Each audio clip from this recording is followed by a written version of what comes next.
दुर्गावती मरकर भी अमर हैं। रानी दुर्गावती ने जिस प्रकार मातृभूमि की रक्षा के लिए विदेशी आक्रमणकारियों से युद्ध करके वीर गति पाई, उस तरह की मृत्यु शोक नहीं, गौरव की बात मानी जाती है। अपने स्वयं के लाभ के लिए तो सभी प्रयत्न करते हैं और संकट उठाते हैं, पर जो लोग न्याय की खातिर अपनी प्रत्यक्ष हानि देखकर भी संघर्ष करते हैं, उनकी गिनती महान पुरुषों में होती है।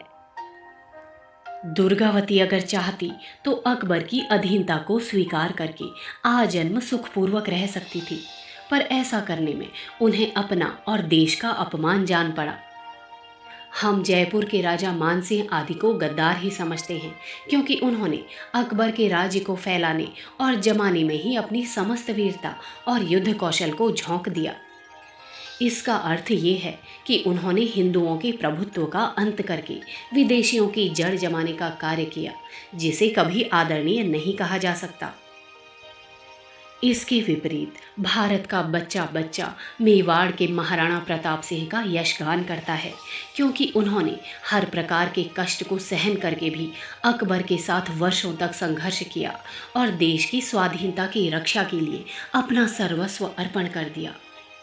हम शिवाजी को भी राष्ट्र रक्षक की पदवी देते हैं, क्योंकि उन्होंने औरंगजेब जैसे निष्ठुर और हिंदुत्व के प्रबल विरोधी बादशाह का सामना किया और कम साधनों से युक्त होते हुए भी जाति और धर्म के झंडे को झुकने नहीं दिया।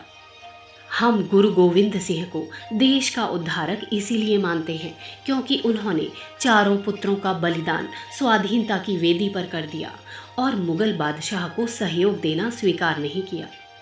यही कारण है कि सैकड़ों वर्ष बीत जाने पर भी इन सभी वीरों के चरित्र पढ़े जाते हैं, उनकी जयंतियां मनाई जाती हैं और आगामी पीढ़ियों को उनसे प्रेरणा लेने को कहा जाता है।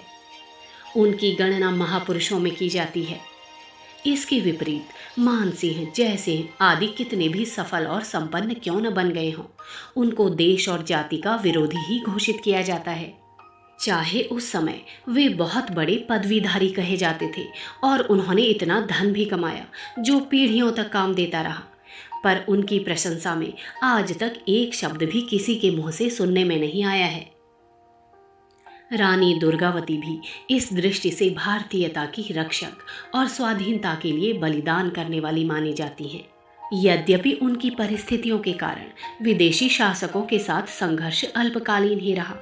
महाराणा प्रताप और छत्रपति शिवाजी की तरह वे वन, जंगल और पर्वतों में घुसकर वर्षों तक संघर्ष न कर सकी, परंतु भारतीय स्त्रियों की तत्कालीन और आज की भी स्थिति को देखते हुए उन्होंने जो कुछ किया, वो उन्हें प्रथम श्रेणी के राष्ट्रीय वीरों की पंक्ति में बिठाने के लिए पर्याप्त है।